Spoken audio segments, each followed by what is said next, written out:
Prime debate ਵਿੱਚ ਤੁਹਾਡਾ ਸਵਾਗਤ ਹੈ। ਅਸੀਂ ਯੂਰਪ ਵਿੱਚ ਸੰਗਤ ਟੈਲੀਵਿਜ਼ਨ ਅਤੇ ਉੱਤਰੀ ਅਮਰੀਕਾ ਵਿੱਚ ਗਲੋਬਲ ਪੰਜਾਬ ਦੇ ਦਰਸ਼ਕਾਂ ਦਾ ਵੀ ਸਵਾਗਤ ਕਰਦੇ ਹਾਂ। ਖੇਤੀ ਲਾਗਤਾਂ ਵਿੱਚ ਬੀਜ, ਪਾਣੀ, ਖਾਦ ਤੋਂ ਬਾਅਦ ਸਭ ਤੋਂ ਅਹਿਮ ਲਾਗਤ ਕੀਟਨਾਸ਼ਕ ਅਤੇ ਨਦੀਨਨਾਸ਼ਕ ਦਵਾਈਆਂ ਨੂੰ ਮੰਨਿਆ ਜਾਂਦਾ ਹੈ। ਕੀਟਨਾਸ਼ਕ ਅਤੇ ਨਦੀਨਨਾਸ਼ਕ ਦਵਾਈਆਂ ਦਾ ਅਸਰ ਚੌਗਿਰਦੇ ਉੱਤੇ ਪਿਆ ਹੈ। ਨਤੀਜੇ ਵਜੋਂ ਹਵਾ, ਮਿੱਟੀ ਅਤੇ ਪਾਣੀ ਵਿੱਚ ਰਸਾਇਣਿਕ ਤੱਤਾਂ ਦੀ ਮਿਕਦਾਰ ਵਧੀ ਹੈ। ਜੋ ਦਵਾਈਆਂ ਨਦੀਨਾਂ ਅਤੇ ਕੀਟਾਂ ਦਾ ਨਾਸ਼ ਕਰਦੀਆਂ ਨੇ ਉਹ ਬਿਨਾਂ ਸ਼ੱਕ ਮਨੁੱਖ ਲਈ ਵੀ ਘਾਤਕ ਹੋਣਗੀਆਂ। ਇਹ ਅਧਿਐਨ ਦਾ ਮਸਲਾ ਹੈ ਕਿ ਕਿੰਨੀ ਮਿਕਦਾਰ ਕਿੰਨੀ ਘਾਤਕ ਹੋ ਸਕਦੀ ਹੈ। ਇਹ ਤੈਅ ਹੈ ਕਿ ਇਹ ਘਾਤਕ ਹਰ ਹਾਲ ਵਿੱਚ ਹਨ। ਹੁਣ ਪੰਜਾਬ ਤੇ ਹਰਿਆਣਾ ਹਾਈਕੋਰਟ ਨੇ ਫੈਸਲਾ ਸੁਣਾਇਆ ਹੈ ਕਿ ਪੰਜਾਬ, ਹਰਿਆਣਾ ਅਤੇ ਚੰਡੀਗੜ੍ਹ ਨੂੰ ਯਕੀਨੀ ਬਣਾਉਣਾ ਹੋਏਗਾ ਕਿ ਇਨਸੈਕਟੀਸਾਈਡ ਐਕਟ 1968 ਨੂੰ ਲਾਗੂ ਕੀਤਾ ਜਾਏ। ਨਤੀਜੇ ਵਜੋਂ ਇਹਨਾਂ ਤਿੰਨਾਂ ਨੂੰ ਕੀਟਨਾਸ਼ਕ ਦਵਾਈਆਂ ਦੀ ਵਰਤੋਂ ਘਟਾਉਣੀ ਹੋਏਗੀ। ਹਰੇ ਇਨਕਲਾਬ ਦੇ ਇਲਾਕਿਆਂ ਵਿੱਚ ਰਸਾਇਣਕ ਖਾਦਾਂ, ਕੀਟਨਾਸ਼ਕ ਤੇ ਨਦੀਨਨਾਸ਼ਕ ਦਵਾਈਆਂ ਦੀ ਵਰਤੋਂ ਵੱਡੀ ਮਿਕਦਾਰ ਵਿੱਚ ਹੋਈ ਹੈ। ਇਹਨਾਂ ਦੀ ਵਰਤੋਂ ਨਾਲ ਇੱਕ ਪਾਸੇ ਖੇਤੀ ਪੈਦਾਵਾਰ ਵਧੀ ਹੈ ਤੇ ਦੂਜੇ ਪਾਸੇ ਨਵੀਆਂ ਮੁਸ਼ਕਲਾਂ ਪੈਦਾ ਹੋਈਆਂ ਨੇ। ਫਸਲ ਨੂੰ ਖਰਾਬ ਕਰਨ ਵਾਲੇ ਗੁੱਲੀ ਡੰਡੇ ਅਤੇ ਕੀੜੇ ਸੁੰਡੀ ਨੂੰ ਖਤਮ ਕਰਨ ਵਾਲੀਆਂ ਦਵਾਈਆਂ ਬਿਨਾਂ ਸ਼ੱਕ ਫਸਲ ਤੋਂ ਲੈ ਕੇ ਚੌਗਿਰਦੇ ਉੱਤੇ ਅਸਰ ਅੰਦਾਜ਼ ਹੁੰਦੀਆਂ ਨੇ। ਜਦੋਂ ਇਹਨਾਂ ਦਵਾਈਆਂ ਦਾ ਅਸਰ ਫਸਲਾਂ ਦੇ ਨਾਲ-ਨਾਲ ਮਿੱਟੀ, ਪਾਣੀ ਅਤੇ ਹਵਾ ਉੱਤੇ ਹੋਇਆ ਹੈ ਤਾਂ ਮੰਨਿਆ ਜਾ ਸਕਦਾ ਹੈ ਕਿ ਇਹ ਖੁਰਾਕ ਲੜੀ ਦਾ ਹਿੱਸਾ ਹੋ ਚੁੱਕੀਆਂ ਨੇ। ਨਤੀਜੇ ਵਜੋਂ ਕਈ ਤਰ੍ਹਾਂ ਦੀਆਂ ਬਿਮਾਰੀਆਂ ਦੀ ਮਾਰ ਵੱਧ ਰਹੀ ਹੈ। ਇਹ ਬਿਮਾਰੀਆਂ ਸਮੁੱਚੇ ਜੀਵ-ਜੰਤ ਅਤੇ ਰੁੱਖਾਂ ਬੂਟਿਆਂ ਨੂੰ ਆਪਣੇ ਮਾਰ ਵਿੱਚ ਲੈ ਰਹੀਆਂ ਨੇ। ਹਰੇ ਇਨਕਲਾਬ ਵਾਲੇ ਇਲਾਕਿਆਂ ਨੇ ਸਮੁੱਚੇ ਦੇਸ਼ ਦੀ ਖੇਤੀ ਪੈਦਾਵਾਰ ਵਿੱਚ ਸਭ ਤੋਂ ਵੱਧ ਹਿੱਸਾ ਪਾਇਆ ਹੈ, ਪਰ ਇਸੇ ਦਾ ਦੂਜਾ ਪੱਖ ਵੀ ਹੈ। ਪੰਜਾਬ ਦਾ ਰਕਬਾ ਸਮੁੱਚੇ ਮੁਲਕ ਦੇ ਰਕਬੇ ਵਿੱਚ 2% ਵੀ ਨਹੀਂ ਬਣਦਾ, ਪਰ ਤਕਰੀਬਨ 18% ਕੀਟਨਾਸ਼ਕ ਦਵਾਈਆਂ ਪੰਜਾਬ ਵਿੱਚ ਵਰਤੀਆਂ ਜਾਂਦੀਆਂ ਨੇ। ਖੇਤੀ ਮਾਹਰਾਂ ਤੋਂ ਲੈ ਕੇ ਵਿਗਿਆਨੀ ਅਤੇ ਚੌਗਿਰਦਾ ਪ੍ਰੇਮੀ ਇਹ ਸਵਾਲ ਕਈ ਵਾਰ ਪੁੱਛ ਚੁੱਕੇ ਨੇ ਕਿ ਪੰਜਾਬ ਵਿੱਚ ਕੀਟਨਾਸ਼ਕ ਦਵਾਈਆਂ ਦੀ ਵਰਤੋਂ ਲੋੜੋਂ ਵੱਧ ਹੋ ਰਹੀ ਹੈ। ਪੰਜਾਬ ਵਿੱਚ ਵੱਧ ਰਹੀਆਂ ਬਿਮਾਰੀਆਂ ਨੂੰ ਕੀਟਨਾਸ਼ਕਾਂ ਦੀ ਵਰਤੋਂ ਨਾਲ ਜੋੜ ਕੇ ਵੇਖਿਆ ਜਾਂਦਾ ਹੈ। ਇਹਨਾਂ ਬਿਮਾਰੀਆਂ ਵਿੱਚ ਕੈਂਸਰ ਦਾ ਜ਼ਿਕਰ ਵਾਰ-ਵਾਰ ਹੁੰਦਾ ਹੈ। ਪੰਜਾਬ ਅਤੇ ਹਰਿਆਣਾ ਹਾਈਕੋਰਟ ਨੇ ਇਸ ਮੁੱਦੇ ਦਾ ਸਖਤ ਨੋਟਿਸ ਲਿਆ ਹੈ ਕਿ ਪੰਜਾਬ, ਹਰਿਆਣਾ ਅਤੇ ਚੰਡੀਗੜ੍ਹ ਕੀਟਨਾਸ਼ਕ ਦੀ ਵੱਧ ਰਹੀ ਵਰਤੋਂ ਨੂੰ ਰੋਕਣ ਵਿੱਚ ਨਾਕਾਮਯਾਬ ਰਹੇ ਨੇ। ਹਾਈਕੋਰਟ ਨੇ ਹਦਾਇਤ ਦਿੱਤੀ ਹੈ ਕਿ ਇਨਸੈਕਟੀਸਾਈਡ ਐਕਟ 1968 ਅਤੇ ਇਸ ਤਹਿਤ ਕੀਤੀਆਂ ਕਾਨੂੰਨੀ ਪੇਸ਼ਬੰਦੀਆਂ ਨੂੰ ਸਹੀ ਭਾਵਨਾ ਨਾਲ ਲਾਗੂ ਕੀਤਾ ਜਾਏ। ਲੋਕ ਹਿੱਤ ਪਟੀਸ਼ਨ ਦਾ ਨਿਪਟਾਰਾ ਕਰਦਿਆਂ ਹਾਈਕੋਰਟ ਨੇ ਲਿਖਿਆ ਕਿ ਪੰਜਾਬ, ਹਰਿਆਣਾ ਅਤੇ ਚੰਡੀਗੜ੍ਹ ਨੂੰ ਹਰ ਛਿਮਾਹੀ ਰਿਪੋਰਟ ਦੇਣੀ ਹੋਏਗੀ ਕਿ ਇਸ ਮੁੱਦੇ ਉੱਤੇ ਕੀ ਕੀਤਾ ਗਿਆ ਹੈ। ਪੰਜਾਬ ਅਤੇ ਹਰਿਆਣਾ ਦੇ ਫਾਈਨੈਂਸ ਕਮਿਸ਼ਨਰ ਡਿਵੈਲਪਮੈਂਟ ਅਤੇ ਚੰਡੀਗੜ੍ਹ ਵੱਲੋਂ ਸੈਕਟਰੀ ਡਿਵੈਲਪਮੈਂਟ ਇਹ ਰਿਪੋਰਟਾਂ ਲਈ ਜ਼ਿੰਮੇਵਾਰ ਹੋਣਗੇ। ਜੇ ਇਸ ਮਾਮਲੇ ਵਿੱਚ ਢਿੱਲ ਵਰਤੀ ਗਈ ਤਾਂ ਸਖਤ ਕਾਰਵਾਈ ਕੀਤੀ ਜਾਏਗੀ। ਹਾਈਕੋਰਟ ਦੀਆਂ ਇਨ੍ਹਾਂ ਹਦਾਇਤਾਂ ਤੋਂ ਬਾਅਦ ਵੇਖਣਾ ਹੋਏਗਾ ਕਿ ਪੰਜਾਬ ਅਤੇ ਹਰਿਆਣਾ ਦੀਆਂ ਸਰਕਾਰਾਂ ਅਤੇ ਚੰਡੀਗੜ੍ਹ ਪ੍ਰਸ਼ਾਸਨ ਕਿਸ ਤਰ੍ਹਾਂ ਦੀਆਂ ਪਹਿਲਕਦਮੀਆਂ ਕਰਦਾ ਹੈ। ਆਵਾਮ ਦੀ ਸਿਹਤ ਸਰਕਾਰ ਦੀ ਜ਼ਿੰਮੇਵਾਰੀ ਹੈ। ਜੇ ਸਿਹਤ ਨੂੰ ਖਦਸ਼ੇ ਦਰਪੇਸ਼ ਨੇ ਤਾਂ ਸਰਕਾਰ ਨੂੰ ਪਹਿਲਕਦਮੀਆਂ ਕਰਨੀਆਂ ਚਾਹੀਦੀਆਂ ਨੇ। ਖੇਤੀ ਲਈ ਵਰਤੀਆਂ ਜਾਂਦੀਆਂ ਕੀਟਨਾਸ਼ਕ ਅਤੇ ਨਦੀਨਨਾਸ਼ਕ ਦਵਾਈਆਂ ਦੇ ਮਾੜੇ ਅਸਰ ਕਈ ਸਾਲਾਂ ਤੋਂ ਚਰਚਾ ਦਾ ਵਿਸ਼ਾ ਨੇ। ਖੁਰਾਕ ਲੜੀ ਵਿੱਚ ਆ ਰਹੇ ਰਸਾਇਣਿਕ ਅਸਰ ਦੀ ਪੁਸ਼ਟੀ ਕਈ ਅਧਿਐਨ ਕਰ ਚੁੱਕੇ ਨੇ, ਪਰ ਸਰਕਾਰ ਨੂੰ ਯਾਦ ਨਹੀਂ ਆਇਆ ਕਿ ਇਨਸੈਕਟੀਸਾਈਡ ਐਕਟ 1968 ਨੂੰ ਲਾਗੂ ਕਰਨਾ ਚਾਹੀਦਾ ਹੈ। ਹੁਣ ਜਦੋਂ ਅਦਾਲਤ ਨੇ ਯਾਦ ਕਰਵਾਇਆ ਹੈ ਤਾਂ ਕੀ ਆਸ ਕੀਤੀ ਜਾ ਸਕਦੀ ਹੈ? ਇਸ ਮਸਲੇ ਉੱਤੇ ਚਰਚਾ ਕਰਨ ਲਈ ਸਾਡੇ ਨਾਲ ਸਟੂਡੀਓ ਵਿੱਚ ਹਾਜ਼ਰ ਨੇ ਮਨਮੋਹਨ ਸ਼ਰਮਾ, ਜੋ voluntary health association of Punjab ਨਾਲ ਜੁੜੇ ਹੋਏ ਨੇ, ਪ੍ਰੋਫੈਸਰ ਰਾਜੇਸ਼ ਕੋਸ਼ੜ, ਜੋ ਵਿਗਿਆਨੀ ਨੇ, ਹੇਮੰਤ ਗੋਸਵਾਮੀ, ਜੋ ਸਮਾਜਿਕ ਕਾਰਕੁਨ ਨੇ। ਤੁਹਾਡਾ ਸਾਰਿਆਂ ਦਾ ਅੱਜ ਦੀ ਚਰਚਾ 'ਚ ਸਵਾਗਤ ਹੈ। ਮਨਮੋਹਨ ਜੀ, ਤੁਸੀਂ ਖੇਤੀ ਨਾਲ ਵੀ ਜੁੜ ਕੇ ਆਪਣੀ ਜਿਹੜੀ ਖੋਜ ਕਾਰਜ ਕਰਦੇ ਰਹੇ ਹੋ ਅਤੇ ਨਾਲ ਦੀ ਨਾਲ ਸਿਹਤ ਵੀ ਤੁਹਾਡਾ ਇੱਕ ਖੇਤਰ ਬਣਦਾ ਹੈ। ਤੁਸੀਂ ਇਹ ਜਿਹੜੀ ਅਦਾਲਤ ਦੀ ਹਦਾਇਤ ਹੈ, ਇਹਦੀ ਕੀ ਅਹਿਮੀਅਤ ਸਮਝਦੇ ਹੋ? ਸੀ ਬੇਸਿਕਲੀ ਤਾਂ ਪੂਰੀ ਜਿਹੜੀ ਕੈਂਸਰ ਦੀ ਲੜਾਈ ਹੈ, ਜਿਹਦੇ ਵਿੱਚ ਇਨਸੈਕਟੀਸਾਈਡ ਤੇ ਪੈਸਟੀਸਾਈਡ ਦਾ ਰੋਲ ਹੈ, ਇਹ ਹਾਈਕੋਰਟ ਦੀ ਜਿਹੜੀ ਵਰਡਿਕਟ ਹੈ ਉਹਦਾ ਮੋਨੀਟਰਿੰਗ ਸਿਸਟਮ ਨੂੰ ਰੱਖਣਾ 6 ਮਹੀਨੇ ਬਾਅਦ, ਇਹ ਵੈਲਕਮ ਸਟੈਪ ਹੈ ਜੀ, ਫਸਟ ਸਟੈਪ। ਲੇਕਿਨ ਇਹ ਹੈ ਕਿ 68 ਤੋਂ ਐਕਟ ਐਗਜ਼ਿਸਟ ਕਰ ਰਿਹਾ ਹੈ ਅਤੇ 67 ਦਾ ਹੀ ਉਹ ਦੌਰ ਹੈ ਜਦੋਂ ਸਾਡੇ ਪੰਜਾਬ 'ਚ ਗ੍ਰੀਨ ਰੈਵੋਲੂਸ਼ਨ ਆਉਂਦਾ ਹੈ। ਤੇ ਅੱਜ ਉਹ 13 ਦੇ ਵਿੱਚ ਇੰਨੇ ਸਾਲ ਅਸੀਂ ਇਹ ਉਹੀ ਦੌਰ ਹੈ ਜਦੋਂ ਪੀਜੀਆਈ ਨੇ ਇਹ ਨਿਸ਼ਾਨਦੇਹੀ ਕਰਨੀ ਸ਼ੁਰੂ ਕਰ ਦਿੱਤੀ ਸੀ ਕਿ ਇਸ ਕਿਸਮ ਦਾ ਅਸਰ ਪੰਜਾਬ ਦੀ ਸਿਹਤ ਤੇ ਹੋ ਰਿਹਾ। ਜੀ ਜੀ। ਤੇ ਉਹ ਬਲਕਿ ਇੰਨੀ ਦੇਰ ਬਾਅਦ ਐਕਟ ਹੋਣ ਦੇ ਬਾਵਜੂਦ ਵੀ ਬਲਕਿ ਫਿਰ ਇੱਕ ਉਹ ਬਲਕਿ ਹੈਰਾਨਾਕੁਨ ਤੇ ਸ਼ਰਮ ਦੀ ਗੱਲ ਹੈ ਕਿ ਫਿਰ ਸਾਨੂੰ ਹਾਈ ਕੋਰਟ ਦੇ ਵਰਡਿਕਟ ਦੀ ਉਡੀਕ ਕਰਨੀ ਪੈਂਦੀ ਹੈ। ਜੀ। ਬਲਕਿ ਇੰਨੇ ਸਾਲ ਉਹ ਐਕਟ ਪਿਆ ਬਣਿਆ ਹੋਇਆ, ਕਿੰਨੀ ਵਾਰੀ ਉਹਦੇ ਲਈ ਆਵਾਜ਼ ਵੀ ਉਠਾਈ ਗਈ ਵੀ ਤੁਸੀਂ ਉਹਨੂੰ ਐਕਟ ਨੂੰ ਸ਼ੁਰੂ ਕਰਨਾ ਕਰੋ। ਜੀ। ਤੇ ਹਾਈ ਕੋਰਟ ਤੋਂ ਬਾਅਦ ਨਾਓ ਨੀਡ ਇਜ਼ ਟੂ, ਜੇ ਉਹਦੀ ਫੁੱਲ ਸਪੀਡ 'ਚ ਇਹਨੂੰ ਲਾਗੂ ਕਰਨਾ, ਸਟੇਟ ਉਹ ਪੂਰਾ ਮੈਕੈਨਿਜ਼ਮ ਇਨਫਰਾਸਟਰਕਚਰ ਨੂੰ ਡਿਵੈਲਪ ਕਰਨ ਦੀ ਜ਼ਰੂਰਤ ਹੈ। ਜੀ। ਉਹਦੇ ਬਾਈਲਾਜ਼ ਬਣਾਉਣ ਦੀ ਜ਼ਰੂਰਤ ਹੈ, ਉਹਦੀ ਇੰਪਲੀਮੈਂਟੇਸ਼ਨ ਮੈਕੈਨਿਜ਼ਮ ਨੂੰ ਬਣਾਉਣ ਦੀ ਜ਼ਰੂਰਤ ਹੈ। ਘੱਟੋ ਘੱਟ ਇੱਕ ਬਿਗਨਿੰਗ ਹੋਊਗੀ, ਬਲਕਿ ਇਨਸੈਕਟਰੀ ਨਾਲ ਇੱਕ ਬਿਗਨਿੰਗ ਕਰ ਸਕਦੇ ਆ ਜੀ। ਤੇ ਬਹੁਤ ਬਲਕਿ ਜਿਹੜੇ ਸਾਡੀ ਓਵਰਆਲ ਜਿਹੜੀ ਕੈਂਸਰ ਦੇ ਖਿਲਾਫ ਲੜਾਈ ਹੈ, ਉਹਦਾ 'ਚ ਇੱਕ ਵਨ ਆਫ ਦਾ ਜਿਹੜਾ ਰੀਜਨ ਹੈ ਜੀ, ਤੇ ਉਹਦੇ ਨਾਲ beginning so one can also appeal or pray to the High Court to go for other aspect ਜੀ region for responsible for the spread of cancer also. ਜੀ। But it is a good beginning, welcome step. ਹਾਂਜੀ professor ਕੁਸ਼ਲ, ਮੈਂ ਤੁਹਾਡਾ ਇੱਕ ਪੁਰਾਣਾ ਲੇਖ ਪੜ੍ਹ ਰਿਹਾ ਸੀ ਕਿ ਜਿਹੜਾ 2005 ਦਾ ਟ੍ਰਿਬਿਊਨ ਦੇ ਵਿੱਚ ਛਪਿਆ ਹੋਇਆ, ਉਹਦੀਆਂ ਪਹਿਲੀਆਂ 2 ਸਤਰਾਂ ਜਿਨ੍ਹਾਂ ਦਾ ਮੈਂ ਤਰਜਮਾ ਪੰਜਾਬੀ 'ਚ ਕੀਤਾ, ਮੈਂ ਪੜ੍ਹਦਾ। ਹਰੇ ਇਨਕਲਾਬ ਦੇ ਦਹਾਕਿਆਂ ਦੌਰਾਨ ਪੰਜਾਬ ਵਿੱਚ ਮੋਟਰਾਂ ਤੇ ਟਰੈਕਟਰਾਂ ਦੇ ਜਸ਼ਨ ਮਨਾਉਂਦੇ ਬਹੁਤ ਸਾਰੇ ਗੀਤ ਗਾਏ ਗਏ ਨੇ। ਕਪਾਹ ਅਤੇ ਚੌਲ ਪੱਟੀ ਵਿੱਚ ਕੀਟਨਾਸ਼ਕਾਂ ਦੀ ਅੰਧਾਧੁੰਦ ਵਰਤੋਂ ਨੇ ਜੋ ਕਹਿਰ ਢਾਇਆ ਹੈ, ਉਸ ਦਾ ਉਦਾਸ ਗੀਤ ਹਾਲੇ ਕੋਈ ਨਹੀਂ ਲਿਖਿਆ ਗਿਆ। ਤੁਹਾਨੂੰ ਕੀ ਲੱਗਦਾ ਹੈ ਕਿ ਇਹ ਉਦਾਸ ਗੀਤ ਲਿਖਣ ਦਾ ਸਮਾਂ ਆ ਗਿਆ ਜਾਂ ਇਹ ਇੱਕ ਕਦਮ ਹੈ ਉਸ ਵੱਲ? देखो सिचुएशन जी बड़ी सीरीयस है जी, और मैं जाती तौर पे जुडिशियल एक्टिविज्म का बड़ा समर्थक हाँ जी, प्रशंसक हाँ, पर जिस तरह कोई भी शक्तिशाली दवाई होंगी है जी, वो साइड इफेक्ट भी शक्तिशाली होंगे हैं। जुडिशियल एक्टिविज्म एक तो पीस मील है, दूसरे ਉਹਦੇ ਨਾਲ ਜਿਹੜੀ ਸਰਕਾਰ ਦੀ ਢੀਠਤਾ है ना, वो बेहयाई वो वध गई है। जी, और एक होर जी सीरीयस गल है कि जो पोलिटिकल जरा सिस्टम है डिसीजन मेकिंग का, जी, उस चारों पासे दी इनपुट मिलती है। जी, कोर्ट सिर्फ उस बेसिस ते डिसीजन ले सकती है जड़ा कि एविडेंस ਇਹਦੇ सामने रखा गया। जी, ऐसा कोई शक नहीं है कि इंसैक्टीसाइड का जो इस्तेमाल है जी, वो ज़रूरत तो ज़्यादा है जी, और साड़ी फूड चेन एंटर हो चुका है। और इस वक्त हालत इन्नी खराब है कि जे तुसी इंटरनेशनल स्टैंडर्ड अपने फूड उत्ते अप्लाई करो जी, तो जो चावल गेहूँ सब्जियां असी खा रहे हाँ जी, वो खान दे लायक नहीं है। जी।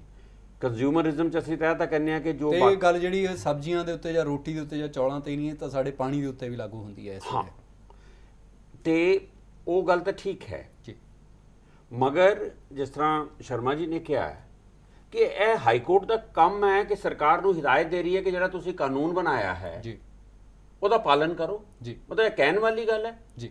ਇਸ ਤੋਂ ਇਹ ਪਤਾ ਲੱਗਦਾ ਹੈ ਜਿਹੜਾ ਤੁਸੀਂ ਜੁਡੀਸ਼ੀਅਲ ਐਕਟਿਵਿਜ਼ਮ ਦੀ ਗੱਲ ਕੀਤੀ ਹੈ, ਖਾਸ ਤੌਰ ਦੇ ਉੱਤੇ ਜਦੋਂ ਆਪਾਂ 1995 ਤੋਂ ਬਾਅਦ ਦਾ ਜਿਹੜਾ ਦੌਰ ਦੇਖਦੇ ਹਾਂ, ਪਿਛਲੇ ਤਕਰੀਬਨ 18 ਸਾਲ ਦਾ, ਉਸ ਦੇ ਵਿੱਚ ਜੁਡੀਸ਼ੀਅਲ ਐਕਟਿਵਿਜ਼ਮ ਕਾਫੀ ਰਿਹਾ, ਜਿੱਥੇ ਅਦਾਲਤਾਂ ਨੇ ਸਰਗਰਮ ਹੋ ਕੇ ਫੈਸਲੇ ਸੁਣਾਏ ਨੇ, ਸਰਕਾਰਾਂ ਦੀ ਜਵਾਬ ਤਲਬੀ ਕੀਤੀ ਹੈ ਜਾਂ ਹਦਾਇਤਾਂ ਜਾਰੀ ਕੀਤੀਆਂ ਨੇ।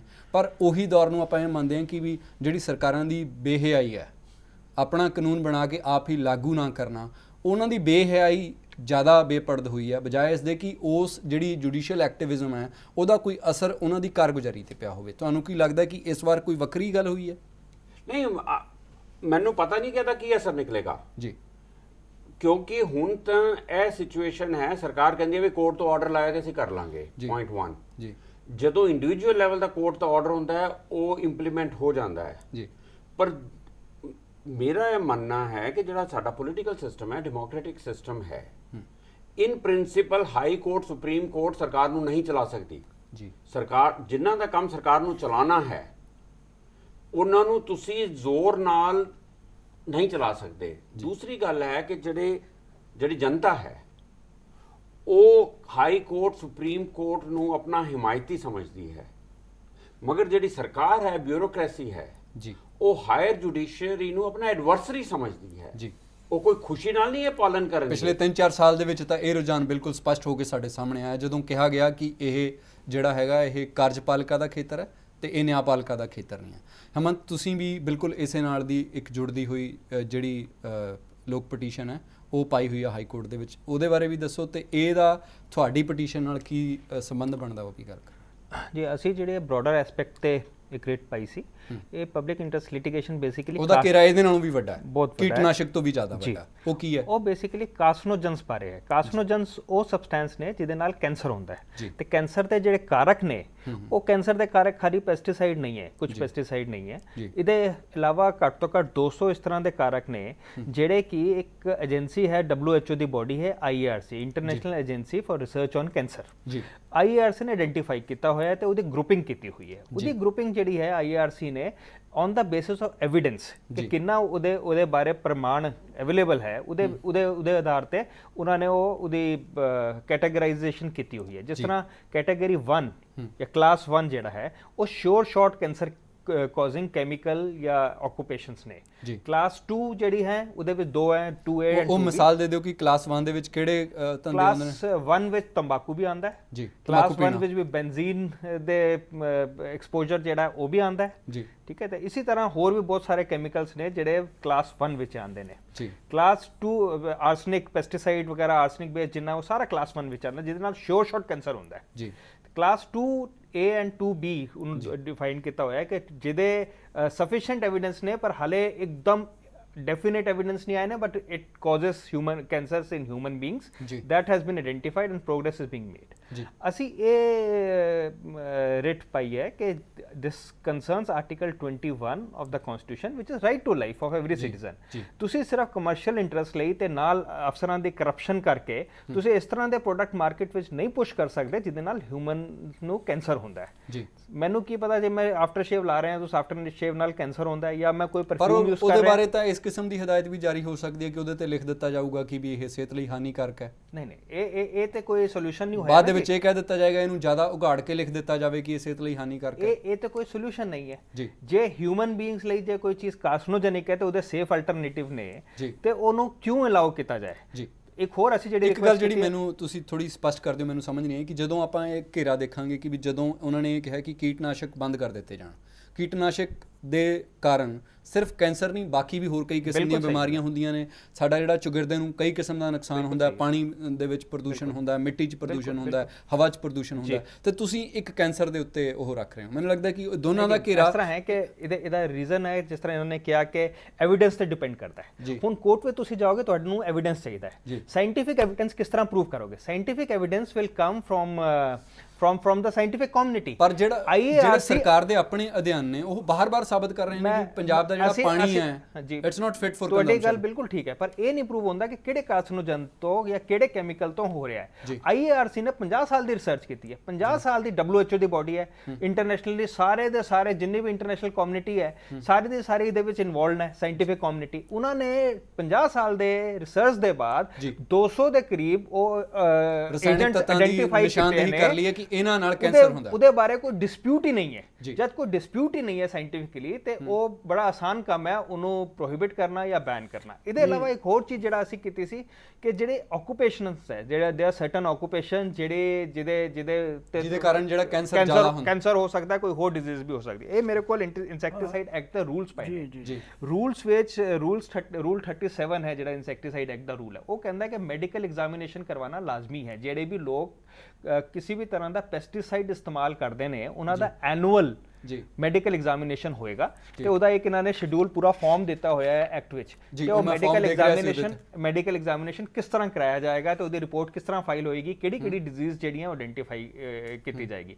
ਅੱਜ ਤੱਕ ਮੈਨੂੰ ਨਹੀਂ ਲੱਗਦਾ ਨਾ ਹਰਿਆਣਾ ਨਾ ਪੰਜਾਬ ਨਾ ਚੰਡੀਗੜ੍ਹ ਇਹਨਾਂ ਨੇ ਕਦੀ ਵੀ ਇਸ ਟਾਈਪ ਦਾ ਇੱਕ ਮੈਡੀਕਲ ਐਗਜ਼ਾਮੀਨੇਸ਼ਨ ਨਾ ਕਰਾਇਆ, ਨਾ ਕਰਾਉਂਦੇ ਨੇ, ਨਾ ਉਹਦੀ ਕੰਪਲਾਈਂਸ ਕਰਦੇ ਨੇ। ਪਰ ਹੇਮੰਤ ਜੀ ਮੈਂ ਨਾ ਤੁਹਾਨੂੰ ਆਪਣੇ ਤਜਰਬੇ ਤੋਂ ਦੱਸ ਸਕਦਾ ਕਿਉਂਕਿ ਮੈਂ ਉਹ ਸਪਰੇਅ ਕਰਦਾ ਰਿਹਾ ਖੇਤਾਂ ਦੇ ਵਿੱਚ। ਮੈਨੂੰ ਇਹ ਪਤਾ ਕਿ ਕਿੰਨੀ ਖੁਰਕ ਹੁੰਦੀ ਹੈ, ਉਹ ਤੋਂ ਬਾਅਦ ਕਿੰਨੀ ਤੁਹਾਨੂੰ ਨੀਂਦ ਆਉਂਦੀ ਰਹਿੰਦੀ ਹੈ। ਜੇ ਉਹਦਾ ਕਿਤੇ ਡਾਕਟਰੀ ਮੁਆਇਨਾ ਹੋਵੇ ਤੇ ਜ਼ਿਆਦਾਤਰ ਲੋਕ ਉਸ ਸਾਈਡ ਤੇ ਆਉਣਗੇ ਕਿ ਉਹਨਾਂ ਦੇ ਉੱਤੇ ਅਸਰ ਹੋਇਆ।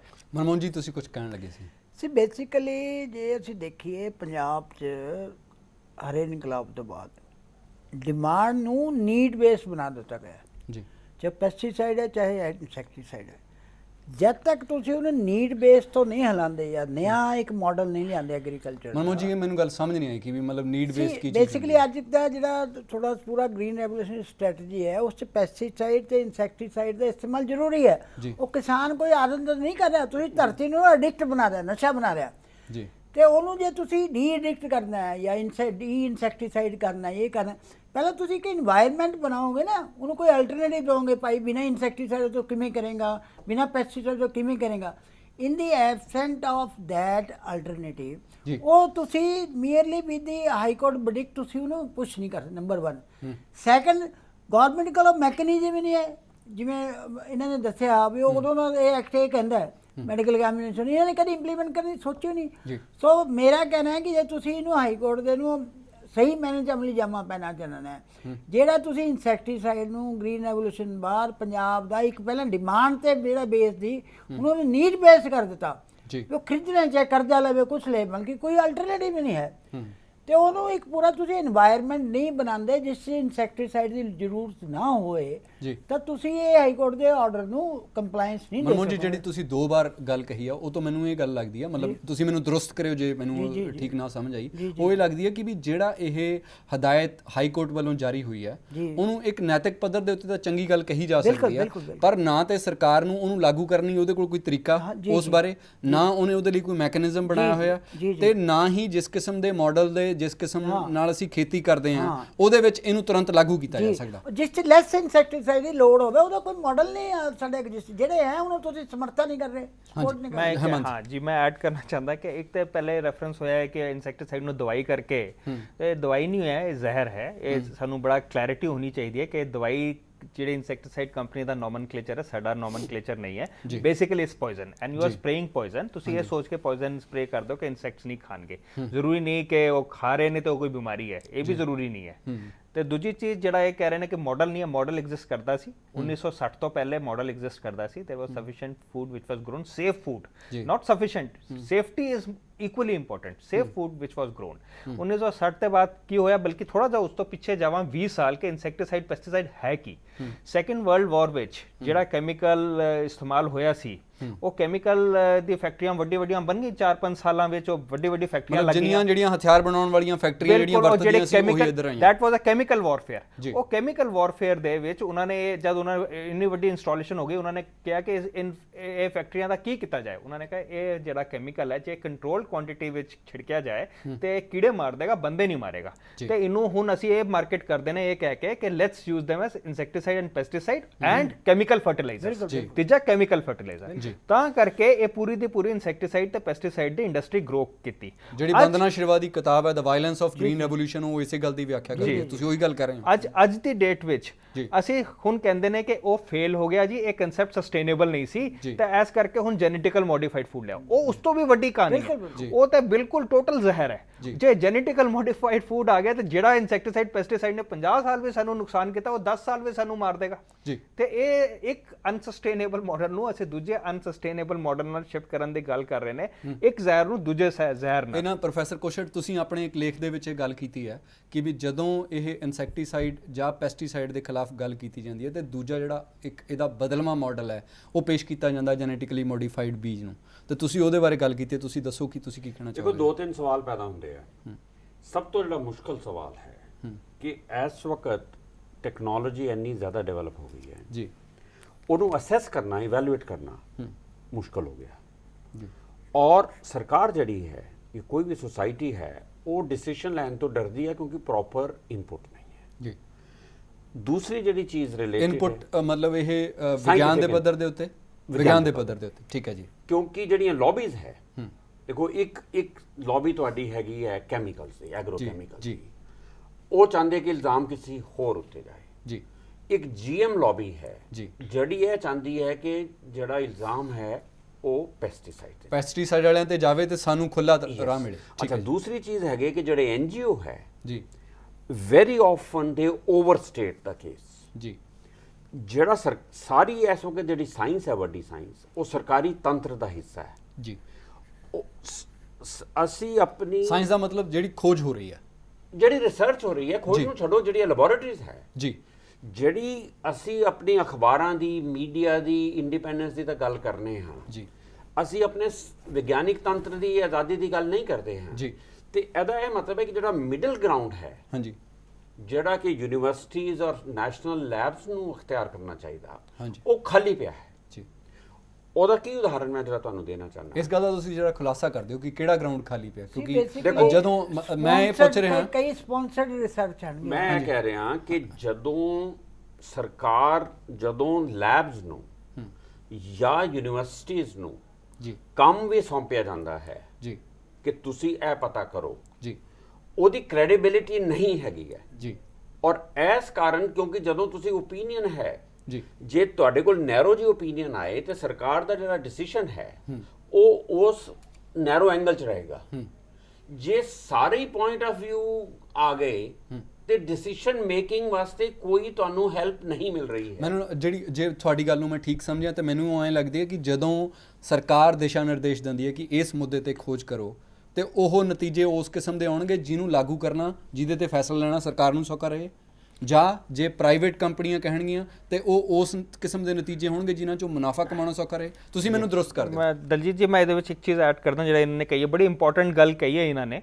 ਜਿੰਨੀ ਵੀ ਸਾਡੀ ਅੱਜ ਦੀ ਡੇਟ ਵਿੱਚ ਰਿਸਰਚ ਹੋ ਰਹੀ ਹੈ ਸਰਕਾਰੀ ਲੈਬ ਵਿੱਚ ਜਾਂ ਜਿੱਥੇ ਯੂਨੀਵਰਸਿਟੀਜ਼ ਵਗੈਰਾ ਵਿੱਚ, ਉਹ ਸਾਰੇ ਕਾਰਪੋਰੇਟ ਸਪਾਂਸਰਡ ਨੇ, ਐਬਸੋਲੂਟਲੀ ਕਾਰਪੋਰੇਟ ਸਪਾਂਸਰਡ। ਉਹਦੇ ਵਿੱਚੋਂ ਇੰਡੀਪੈਂਡੈਂਟ ਰਿਸਰਚ ਦੇ ਨਾਂ ਤੇ ਕੁਝ ਨਹੀਂ ਹੋ ਰਹੀ। ਜਿਹੜੇ ਸਾਡੇ ਜਿੰਨੇ ਸਾਇੰਟਿਸਟ ਨੇ, they are taken on junkets, foreign junket, they are sponsored, ਉਹਨਾਂ ਦੇ ਪ੍ਰੋਜੈਕਟ ਸਪਾਂਸਰ ਕੀਤੇ ਜਾਂਦੇ ਨੇ, ਤੇ ਉਹ ਰਿਸਰਚ ਇੰਡੀਪੈਂਡੈਂਟ ਰਹਿ ਨਹੀਂ ਜਾਂਦੀ।